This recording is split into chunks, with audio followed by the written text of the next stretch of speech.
अतिरिक्त मुख्य सचिव मोहम्मद सुलेमान गुरुवार को इंदौर में थे।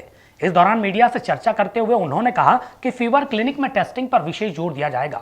उन्होंने यह भी कहा कि मास्क ही वैक्सीन है। मोहम्मद सुलेमान ने कहा कि अब टेस्टिंग के दाम भी कम हो गए हैं, ऐसे में संपन्न परिवार के लोगों को शासकीय सुविधाओं पर निर्भरता कम करनी चाहिए, जबकि लाभ जरूरतमंदों को मिले, इस बात पर सभी को विशेष ध्यान देना चाहिए।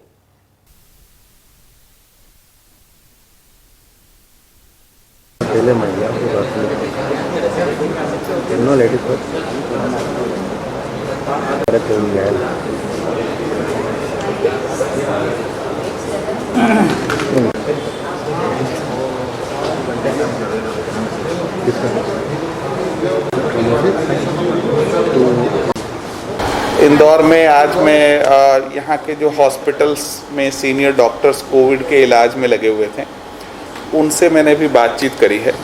उसमें प्राइवेट हॉस्पिटल्स के डॉक्टर्स भी थे और सरकारी हॉस्पिटल्स के डॉक्टर की आशय यह था कि इनके अनुभव से ये समझने की कोशिश की जाए कि अब एपिडेमिक की दिशा क्या है। क्योंकि जब से पिछले सितंबर में आप सबको पता है केसेस की संख्या काफ़ी तेज़ी से बढ़ रही थी, जो अब स्टेबलाइज हो गई है।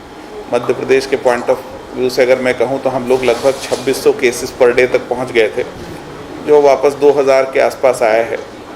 लेकिन ऐसी संभावना भी है कि जैसे फेस्टिवल सीज़न आएगा और जैसे गांवों और देहातों के साथ शहरों का मूवमेंट बढ़ेगा, तो इस संभावना से इनकार नहीं किया जा सकता कि भविष्य में केसेस की संख्या बढ़ भी सकती है।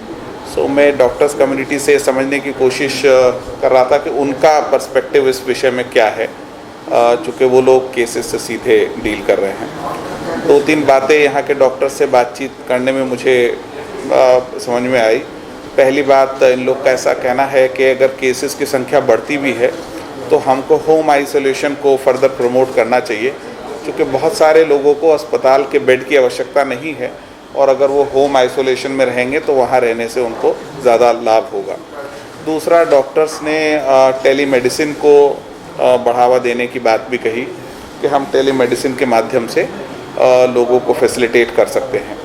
एक सीनियर डॉक्टर्स ने ये सलाह भी दी कि हमको आसपास के ज़िलों के डॉक्टर्स की ट्रेनिंग भी ऑर्गेनाइज़ करना चाहिए और हेल्थ स्टाफ की ट्रेनिंग भी ऑर्गेनाइज़ करना चाहिए, और उस ट्रेनिंग के माध्यम से जो बेस्ट प्रैक्टिसेस इंदौर जैसे बड़े शहरों में हो रही हैं वो उसका लाभ उठा सकते हैं। ये उनकी बैठकों के कुल मिला के मुख्य सुझाव थे जिस पर उनसे चर्चा हुई है। हम लोग अब अपनी प्लानिंग हमेशा 1 महीना आगे करके चलते हैं, तो सितंबर अब हम लोगों ने नवंबर के बारे में प्लान करना शुरू कर दिया है कि हमको नवंबर में क्या सिचुएशन बनेगी, तो उस हिसाब से इन लोगों से बातचीत बहुत उपयोगी रही है।